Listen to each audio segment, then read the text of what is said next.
semblez oublier en effet, mes amis, que vous n'êtes que des salariés, c'est-à-dire les êtres les plus vulnérables du monde capitaliste, des chômeurs en puissance.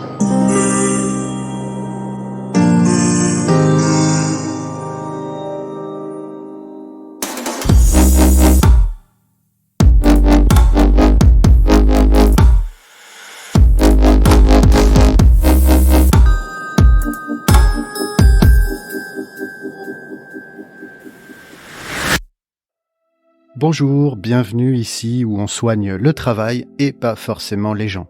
Du moins, où on pense que c'est ce qu'on devrait faire. En effet, pour être parfaitement honnête, il faut bien admettre que le métier de psychologue du travail est un objet professionnel mal défini, pour ne pas dire non identifié. On retrouve des psychologues du travail dans les métiers du recrutement, dans l'accompagnement des personnes en situation de souffrance au travail, dans le diagnostic des risques psychosociaux, les fameux RPS, voire dans le conseil en organisation ou encore le coaching. Des champs d'intervention très variés donc, et comme si ça suffisait pas, ils sont pas tous d'accord, loin s'en faut, sur les méthodes d'intervention ou sur la posture. Et ils prennent parfois le parti d'utiliser des outils ou des modèles sortis d'on ne sait pas trop où. On a déjà cité ici la courbe du deuil, le management intergénérationnel, mais il y en a beaucoup d'autres et on se privera pas d'en parler. Bref, la psychologie du travail, c'est parfois un petit peu confus.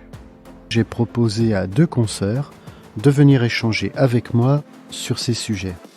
Surtout pas pour conclure, on va pas trancher les débats, mais pour partager quelques constats et quelques convictions. Merci à Daniel et Nadia d'avoir accepté cette invitation et surtout de s'être prêtés au jeu. Précisons que dans cet entretien, mes 2 invités s'expriment bien entendu en leur nom propre. Permettez-moi toutefois de préciser un point sur l'association que préside Daniel, l'association Psycnam. Elle regroupe des étudiants, on dit des auditeurs, et des diplômés de psychologie du travail du CNAM, le Conservatoire national des arts et métiers. Cette association publie régulièrement des webinaires absolument passionnants, les psychotés, dont je vous mets le lien en description, c'est sur YouTube. Alors, le métier de psychologue du travail, un métier bien cadré? Élément de réponse avec Daniel Cardis et Nadia Barville. Bonjour Daniel. Bonjour Bertrand. Bonjour Nadia. Bonjour Bertrand. Merci en tout cas d'avoir accepté cette invitation, de vous être rendu jusqu'à l'antre du psychologue du travail. Comme il est de coutume, on va vous présenter à nos auditeurs. On va commencer par Madame la Présidente. Daniel, présidente de Psycnam, est-ce que tu peux nous en dire un peu plus ? Oui, tout à fait. Donc, en fait, je suis présidente de Psycnam. Là, ça fait 2e année, donc 2e et dernière année. Qu'est-ce que c'est, Psycnam ? Alors, Psycnam, c'est une association qui regroupe les auditeurs et les psychologues diplômés du cursus de psychologie du travail du CNAM. Merci. On va passer à Nadia, la VRP de la psychologie du travail. Est-ce que tu peux aussi nous en dire un peu plus ? Oui, bien sûr. Effectivement, alors je suis psychologue du travail et ma fonction c'est celle-là, mais je l'applique dans différents domaines, la prise en charge individuelle, l'intervention auprès d'entreprises, un peu de recherche quand j'ai du temps, et puis aussi des vacations d'enseignement pour former les futurs psychologues du CNAM, à la fois à l'université et puis dans d'autres écoles. Merci. Alors on a un point commun tous les 3, c'est qu'on n'est pas originellement des psychologues du travail, on est tous les 3 issus d'une reconversion professionnelle. Et c'était, de mon point de vue, assez intéressant qu'on puisse rentrer dans la discussion par ce biais-là. Je te propose, Daniel, de nous dire comment toi t'es rentré dans le métier, comment ça s'est fait, qu'est-ce que tu y as trouvé. Voilà, est-ce que tu peux nous raconter un peu cette histoire-là de ta rentrée dans le métier de psychologue du travail ? Oui, alors mon entrée dans le métier, elle s'est faite via une expérience sur le terrain. J'ai intégré un service de santé et de sécurité au travail où il m'a été confié des missions de diagnostic RPS. Voilà, en binôme avec essentiellement une ingénieure de prévention. Alors pour ce faire, en fait, on devait utiliser un outil qui était une grille qui comportait 6 domaines: l'activité, le lien et le soutien social, le lien managérial, le lien à l'emploi et l'environnement du poste. Et cet outil, en fait, on s'en servait de la façon suivante. On reportait, en fonction de la thématique, des verbatims des professionnels, mot à mot. Et ensuite, en côté. Voilà, donc c'est comme ça que je suis rentrée sur le terrain. En fait, ça m'a mis en difficulté du fait de ma formation au CNAM, qui est très orientée clinique du travail, pour plusieurs raisons. La première, c'est que j'avais l'impression d'être confrontée à une vision très parcellaire du travail, alors que en clinique du travail, on est vraiment dans une approche systémique avec différentes dimensions qui sont liées entre elles. Donc ça, c'était le premier point. Et puis le deuxième point, c'était le peu de place laissé à l'analyse. On faisait du copier-coller de verbatim sans placer d'analyse, sans réflexion, sans concept. Alors la difficulté pour moi, c'était de m'y retrouver. Et ce que j'ai commencé à faire dans un premier temps, c'est que j'ai replacé les concepts que j'avais étudiés en cours, tout simplement. Donc j'ai replacé l'activité empêchée, le geste métier, l'identité professionnelle, etc., etc. Donc quelque part, j'ai un petit peu subverti cet outil qui en fait était vraiment utilisé comme plus vraiment un outil, mais qui cadrait complètement l'intervention. Et puis la deuxième chose, c'est que dans un gros diagnostic sur une organisation assez importante, on s'était rendu compte avec cet ingénieur de prévention, donc mon binôme, qu'on rencontrait les mêmes difficultés sur différents services. Et on a du coup utilisé cet outil pour s'attacher à l'organisation du travail, parce qu'en fait dans cet outil on ne parle jamais de l'organisation du travail. Et justement, on l'a ramené au rang d'outil et on est parti sur l'organisation. C'est-à-dire que comme dans chaque service on trouvait des choses similaires, on a justifié pour pouvoir aller plus loin. Donc voilà l'entrée dans le métier. Oui, donc une rentrée par finalement ce qu'on voit aujourd'hui le plus. Tu as mentionné beaucoup de choses, mais tu as mentionné cette envie ou cette velléité qu'on peut avoir dans l'entreprise de cadrer l'intervention du psychologue du travail au travers d'une méthode. Alors on va l'appeler GOLAC, on va l'appeler autrement, où on va se dire tiens, les risques psychosociaux, puisque c'est la catégorie dont on parle, c'est ça. Et je vais chercher avec mon chalut les différentes situations de travail ou les différentes expressions que les salariés peuvent avoir, et puis je vais les ranger face à chacune de ces catégories, et ça équivaut à une démonstration. Et face à ça, tu positionnes la clinique comme étant quelque chose de différent ou d'opposé. Nadia, dans ton activité d'accompagnement d'étudiants, c'est des sujets que tu dois manipuler régulièrement, ça. Alors effectivement, je manipule plus que régulièrement, puisqu'en fait c'est presque un credo pour moi, c'est d'amener vraiment à ce que l'étudiant soit en capacité de s'approprier une méthodologie pour l'intégrer à sa posture et qu'il puisse comprendre les enjeux qui viennent d'être cités. On entend bien à travers ce que dit Daniel, comment finalement l'intervention du psychologue, elle peut être orientée, structurée ou restructurée ou surstructurée par l'organisation qui est demandeuse d'un accompagnement. Mais du coup, ça interroge quand même de savoir qui fait quoi. Et pour moi, tout ce qui est très important, c'est que le psychologue qui va être en entreprise soit en capacité d'apporter à l'entreprise des outils pour penser le travail. Or, si l'entreprise qui demande une intervention cadre la manière dont l'intervention doit être faite, ça interroge aussi sur la marge de manœuvre qui est laissée au psychologue pour pouvoir faire penser l'intervention. Au-delà de cette question-là, qui est déjà un peu loin dans le processus, il y a la question de la commande, ou en tout cas de la demande, telle que tu viens de l'exprimer. Ce qu'on se rend compte, c'est un psychologue du travail fraîchement diplômé, qui soit reconverti ou que ce soit sa formation initiale, on va le mettre en situation de répondre à une demande, et cette demande, elle peut être « faites-moi un diagnostic selon telle ou telle méthode », ce qui peut mettre en fragilité parce qu'on n'a pas tous toutes ces méthodes-là, on les accepte pas tous comme étant non plus des méthodes valides, par où on pourrait commencer cette discussion autour de l'intervention, ce serait de se dire, est-ce qu'il n'y a pas un temps aujourd'hui à réserver sur la compréhension de la commande, la compréhension de la demande, la compréhension du besoin, lorsqu'on intervient en tant que psychologue du travail, et ça va peut-être conditionner le statut qu'on donne aux différents outils, aux différentes approches. On reviendra bien sûr sur l'approche clinique tout à l'heure. Qui veut réagir là-dessus? Comment on fait une instruction de la commande? Alors, moi, ce qui m'intéresse dans ce que tu viens de dire, tu dis, voilà, l'objectif, ce serait de comprendre la demande. Alors, pour moi, ça me paraît évident, mais rien que si on prend l'exemple, faites-moi un diagnostic RPS, tout psychologue normalement formé va comprendre ce que c'est qu'un diagnostic RPS.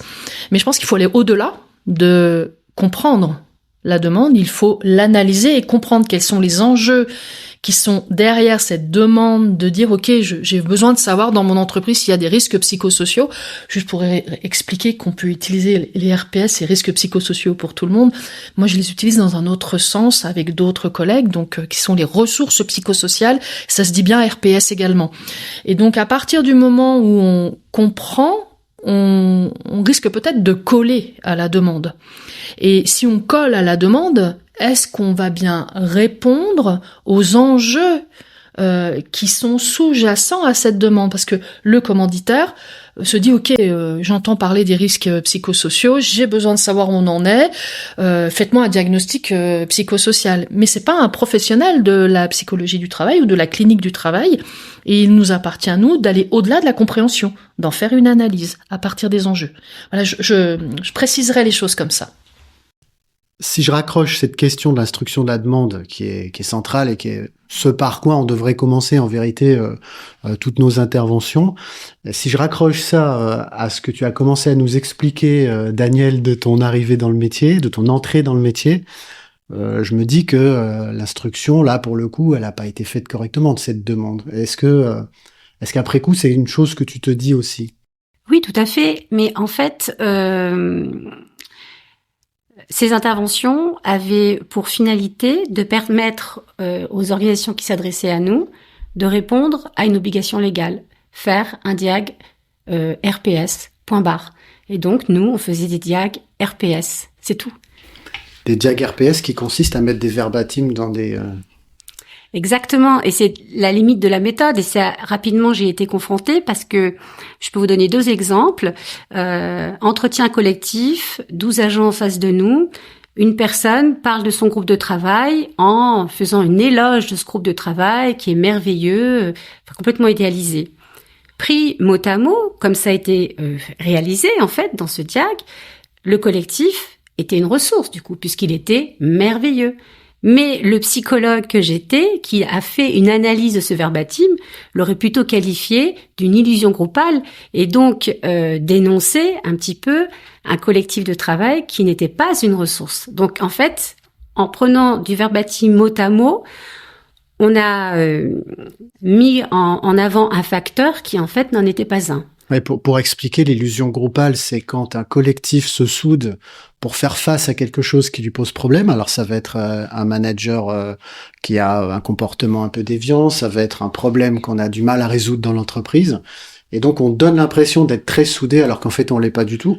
Le fait de qualifier comme étant positif le fait d'avoir un collectif qui a l'air de bien fonctionner, bah, ça évite de parler du vrai problème, celui contre lequel on s'est soudé, alors qu'une approche comme celle que tu as envie d'avoir, toi, dans le cadre de ta profession, c'est plus de mettre à jour, en fait, pourquoi ce collectif il se comporte de telle ou telle manière, et pas de t'arrêter à une vision un petit peu superficielle, qui est la vision un peu gestionnaire qu'on peut avoir de la question des risques psychosociaux. Ça rentre dans un Excel, ils ont l'air d'être contents, on met vert, on met bonhomme content, et puis on a fini le travail. Mais en fait, on l'a pas fini du tout, et il y aurait tellement de choses à explorer. Pareil, comme on repartait de nos prises de notes, en fait, tout ce qui est rire ou la façon dont c'est dit n'apparaissait pas. Donc, il y avait un autre exemple, c'était le rire jaune. Ce rire jaune, qu'est-ce qu'il signifie? Mais très souvent, il y a un sentiment d'inutilité derrière ce rire jaune. Sauf que, dans le mot à mot, il n'apparaît pas. C'est-à-dire que vous n'analysez que ce qui est dit, vous ne vous attachez pas à ce qui n'est pas dit, ni à la manière dont tout ça est dit. Et donc, quelque part, on en arrive à la posture du psychologue. Et c'est ça qui nous a, en tout cas, moi, c'est ça qui m'a mis en difficulté. Comment moi, en tant que psychologue, je pouvais participer à cette manière de faire. Et d'où la nécessité pour moi de subvertir l'outil et d'y amener autre chose. Il faut qu'on se parle un peu franchement. Ce que tu nous décris là comme étant des approches pas fouillées, pas instruites, qui laissent de côté des choses relativement importantes dans l'intervention qu'on peut faire vis-à-vis d'un collectif de travail. Moi, vu de ma fenêtre, mais moi je suis personne, vu de ma fenêtre, c'est la règle, c'est la norme. Moi je vois ça à peu près partout.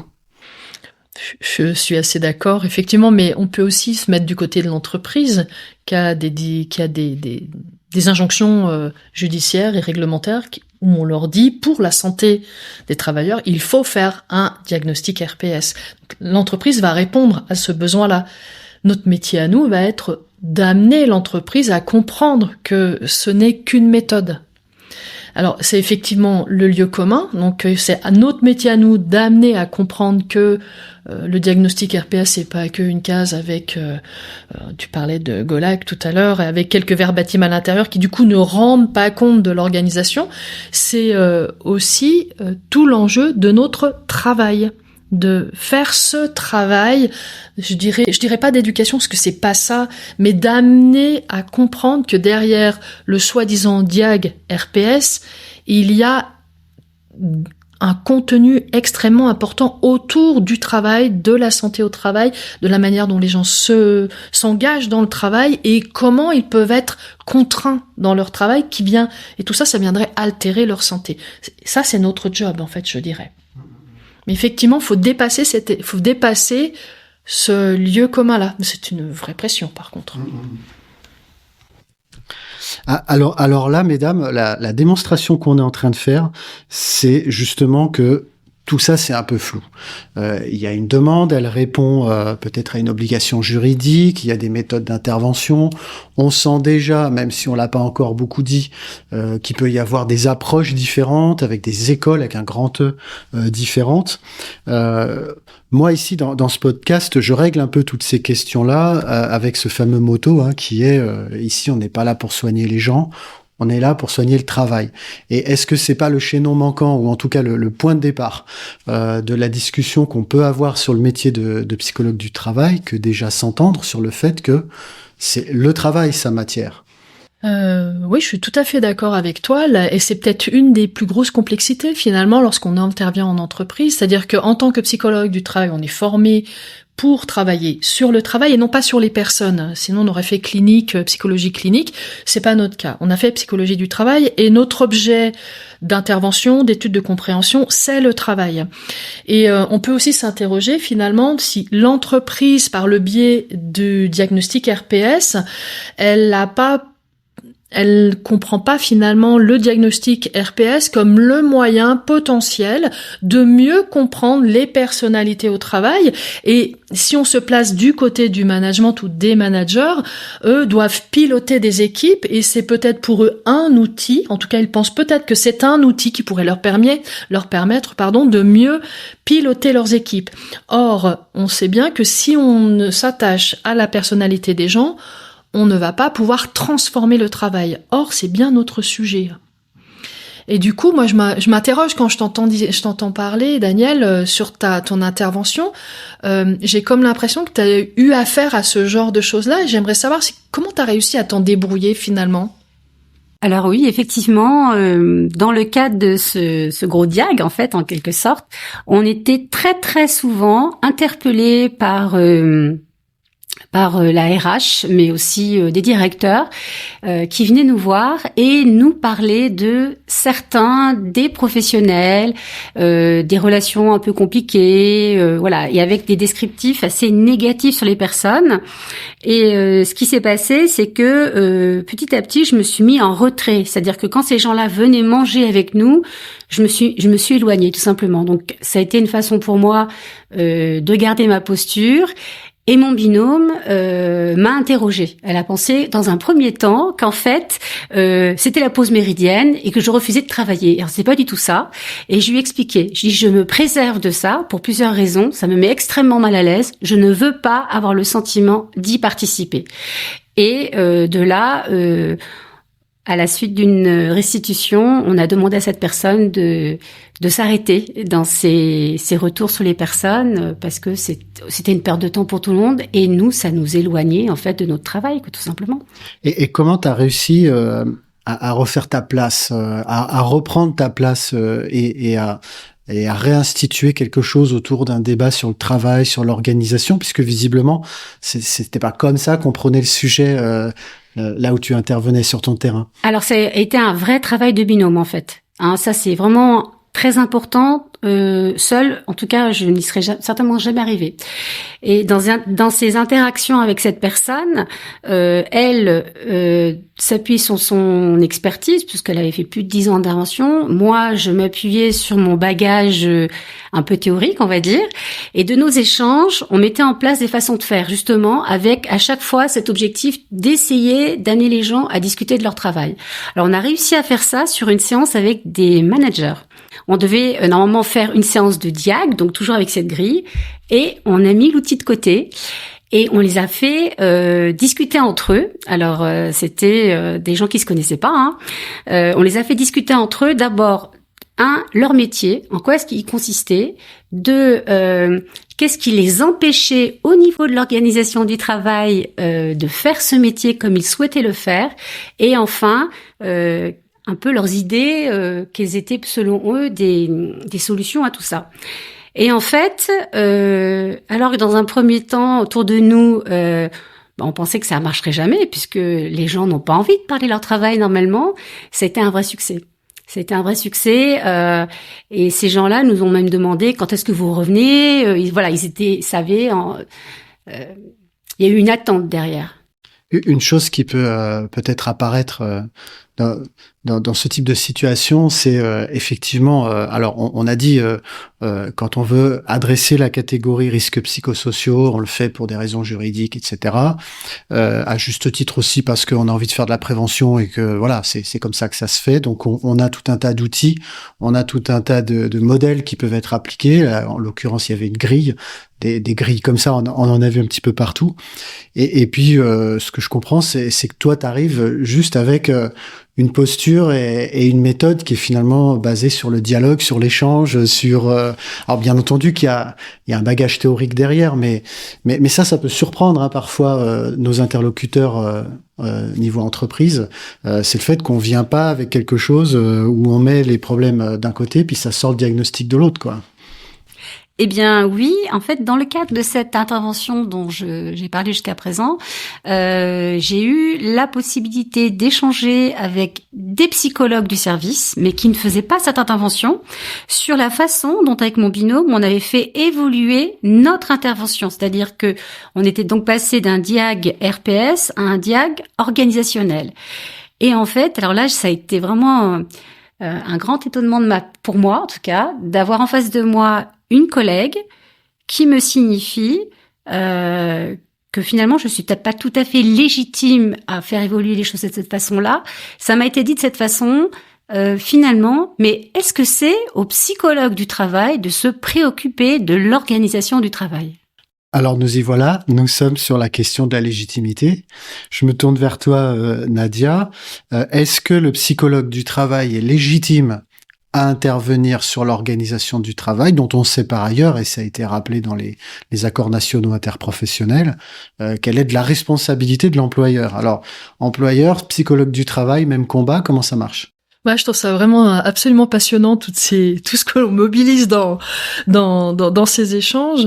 La question de la légitimité du psychologue du travail à intervenir sur l'organisation du travail, il me semble juste une évidence. Parce qu'en fait, tout dépend de la manière dont comment on se place, et cette légitimité-là, c'est peut-être pas à nous en tout cas moi je le dirais comme ça, vu de ma fenêtre et vu de ma pratique, c'est peut-être pas à nous de nous positionner comme élément qui va changer l'organisation du travail, mais d'aider les organisateurs du travail à pouvoir penser le travail. Donc on a bien une légitimité que l'on peut construire dans cette dimension-là. À côté de la question de la légitimité, bon, ça étant bien entendu, et c'est clairement l'axe qu'on donne à nos échanges aujourd'hui. Nous sommes légitimes pour parler de ça, mais avons-nous toujours les outils? Est-ce que notre formation est suffisante? Est-ce que il faut compléter ça avec d'autres approches? Est-ce que on est suffisamment armé lorsqu'on sort de l'université, notamment lorsqu'on est plutôt en formation initiale avec une expérience professionnelle antérieure nulle ou réduite? Est-ce qu'on a les outils pour interroger l'organisation du travail, alors que, comme tu nous l'as dit Daniel tout à l'heure, on peut parfois percevoir le boulot comme étant de mettre des verbatims face à des catégories Golac. Et là, il y a pas besoin d'outils supplémentaires, quoi. Alors, cette question des outils, c'est vraiment une question que je trouve de plus en plus présente. Pour moi, en fait, ce qui me permet d'intervenir comme je le fais, c'est la posture clinique. C'est la posture clinique et c'est tout.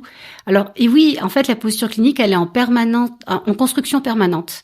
Et pour tenir cette posture, en tout cas pour moi, mais je pense que je suis pas la seule, j'ai besoin d'échanger dans le cadre de collectifs, donc d'avoir des groupes d'intervision, éventuellement me faire superviser en fonction de certaines situations, mais c'est juste cette posture-là. Et alors, cette question des outils, j'ai de plus en plus de collègues, et même des gens qui sont diplômés, qui s'orientent et qui même justifient, légitiment leur approche en énumérant un certain nombre d'outils. J'ai envie de dire pourquoi pas, mais c'est pas ça qui va les légitimer. En tout cas, moi, je considère pas ça comme ça. C'est vraiment cette posture clinique qui, certes, nécessite de continuer à lire, d'échanger, qui n'est jamais figé. Mais l'outil en lui-même, ça reste un outil. Pour autant, moi, sur les terrains où j'interviens de manière extrêmement régulière, je vois bien comment les psychologues du travail viennent dans l'entreprise avec tout un tas d'outils. Alors des outils d'évaluation divers et variés, on a cité Golac, tu as cité Daniel, une grille que vous utilisiez à l'époque qui devait ressembler grosso modo à ça, mais il y en a plein. On appelle ça grille INRS, grille ANACT, méthode INRS ou ANACT. Bon, il y a plein de choses qui circulent. Plus largement, on a pas mal aussi d'approches sur les personnalités avec la méthode DISC, les fameuses 4 couleurs, les rouges, les verts, les bleus et les jaunes, avec le process-com, les persévérants, les rebelles, etc. Le MBTI qui peut servir aussi ici ou là à faire des diagnostics de personnalité. Évidemment, ici, on aime bien parler de la courbe du deuil, tous les outils qui permettent, soi-disant, de gérer le changement et de faire en sorte que le changement il se passe bien. Et donc, dans l'esprit de beaucoup de gens, et si moi, j'étais pas un petit peu éclairé sur le métier de psychologue du travail, je ferais ce lien entre tous ces outils, tous ces modèles et le métier de psychologie du travail. Alors, qu'est-ce que je fais, moi, Nadia, avec tous ces outils, avec tout ce que j'observe sur le terrain? Alors, merci pour cette question, parce que je la trouve extrêmement importante et pertinente. Peut-être que démultiplier, se retrouver avec plein d'outils qui existent comme ça, qui sont des outils gestionnaires, faut pas oublier, ça pose quand même la question de ce que l'on apprécie et de la manière dont, si on utilise ces outils-là, on fait quoi en tant que psychologue du travail? Faut se poser réellement la question. C'est est-ce que on va être en mesure soit d'apporter une appréciation X ou Y, j'ai rien contre ces outils-là, mais en tout cas, moi, ils m'aident pas à penser ma posture de travail, de psychologue du travail. Est-ce qu'on fait un diagnostic ou est-ce qu'on transforme? Et est-ce qu'avec ces outils-là, on peut transformer ou pas? En tout cas, ça mérite quand même d'être réellement posé. Personnellement, personnellement, je ne les utilise pas. Tu poses la question de est-ce qu'on fait un diagnostic ou est-ce qu'on transforme, hein, qui est une question qui est très importante pour moi, puisque moi je fais un métier dans lequel la commande elle est principalement d'être de diagnostic. Mais quand bien même, est-ce qu'on peut faire un diagnostic avec un mauvais outil? Enfin, si je te demande de prendre une mesure et que je te donne un pied à coulisse faussé, tu me donneras une valeur faussée. Et donc, le questionnement autour des outils, moi, ce qui m'embête avec tout ce qu'on a cité là comme méthode, c'est le fait qu'en fait, je vois pas où on en parle. En fait, je vois pas où on fait de la recherche dessus. Je vois pas où on en discute, où on peut éventuellement avoir une controverse sur qu'est-ce qu'ils disent, qu'est-ce qu'ils ne disent pas, leur fiabilité. Et c'est pour ça que je suis toujours embêté quand je vois les confrères et les consoeurs arriver sur le terrain avec des choses comme ça dont on ne sait pas de quel chapeau ça sort et qu'est-ce qu'on va pouvoir en faire.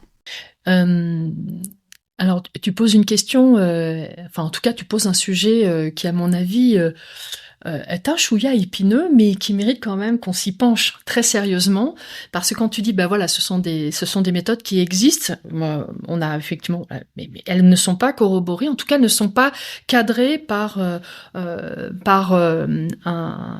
une théorie ou un cadre de pensée, elles ne sont pas évaluées, appréciées par des pairs, et il existe dans les approches en psychologie du travail, en clinique du travail, un certain nombre de postures, de positionnements, d'outils, de méthodes qui sont basées sur la mise en dialogue, la mise en débat, la mise en discussion du travail et qui s'appliquent dans le collectif. En tout cas, on met les collectifs à discuter avec l'aide d'une méthode pour leur permettre de parler de leur travail et c'est eux qui transforment le travail. Il faut bien comprendre qu'en tant que psychologue du travail, c'est pas nous qui transformons le travail. En vrai, je crois pas qu'on transforme le travail, nous, en tant qu'individu psychologue du travail. Il me semble que l'on est là pour outiller les collectifs à penser comment ils peuvent transformer leur travail. Et là, on est à la juste place, me semble-t-il. On retombe là sur cette notion qu'il faut donner ou redonner du pouvoir d'agir au collectif. Et je pense que dans notre discussion, pour ceux qui ont eu le courage de rester jusque-là, on voit bien effectivement que le métier de la psychologie du travail, ça reste quand même plein de questions, plein de portes ouvertes et dont on n'a pas forcément exploré ce qu'il y a derrière. Et nous autres, les psychologues du travail, est-ce qu'on n'est pas aussi un collectif et est-ce qu'on n'a pas aussi besoin de prendre soin de nous en tant que collectif de travail? Tout à fait, et c'est bien là le positionnement de Psycnam qui, on l'a écrit dans nos statuts, en fait répond à 3 finalités. Donc d'une part regrouper et faire des liens entre psychologues du travail diplômés du CNAM d'une part, entre élèves d'autre part, mais aussi entre élèves et diplômés. Deuxième finalité, organiser des cadres d'échange collectifs et d'entraide complémentaires aux dispositifs mis en place par les enseignants. Et en fait, cette complémentarité, on y tient énormément, c'est-à-dire que si au niveau des cours, il y a des évolutions, on se réajuste nous derrière. Et puis, troisième point, contribuer à faire connaître et reconnaître les cliniques du travail et les spécificités du cursus du CNAM.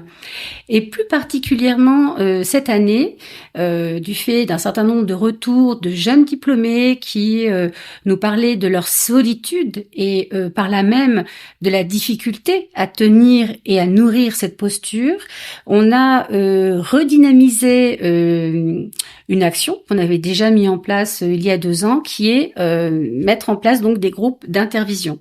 Et donc au sein du bureau, maintenant il y a une personne qui coordonne tout ça, et on est passé de peu près 15 personnes à 50.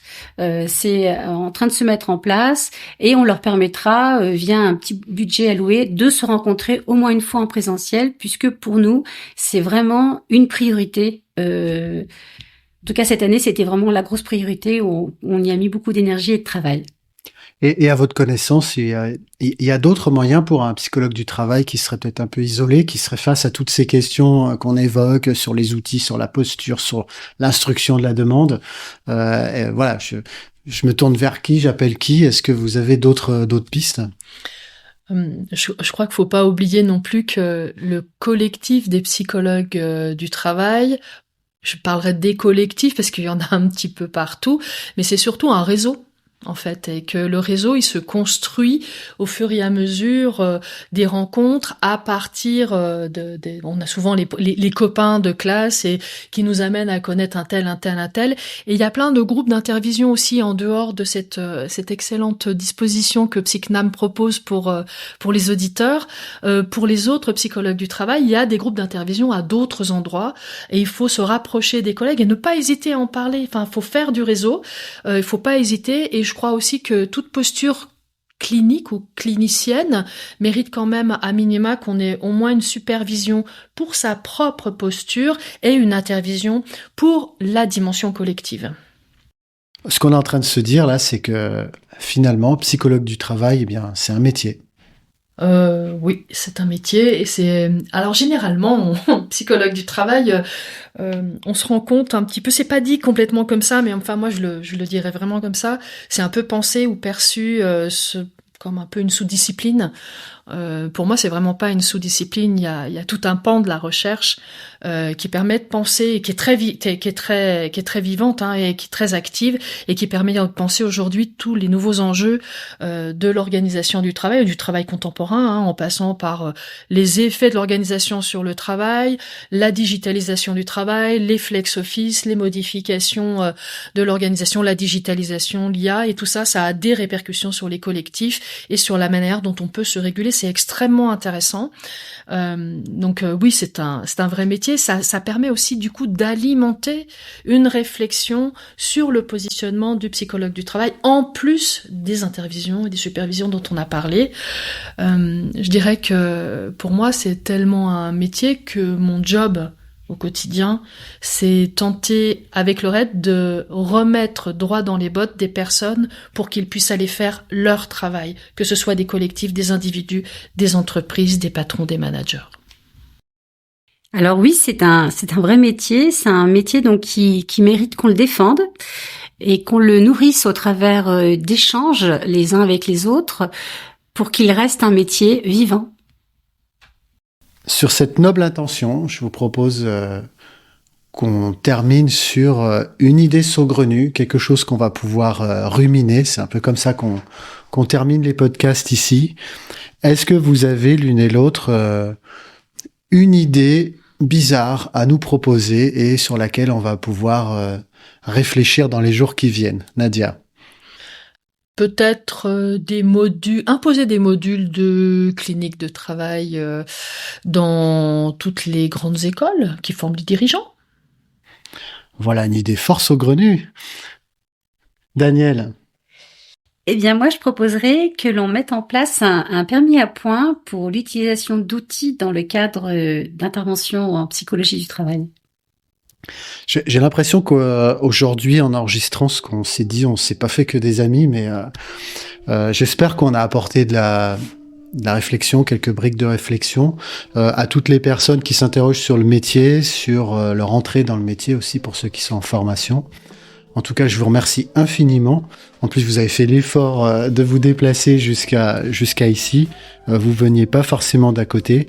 Donc, merci infiniment pour votre visite aujourd'hui à notre podcast. Merci Bertrand. Merci.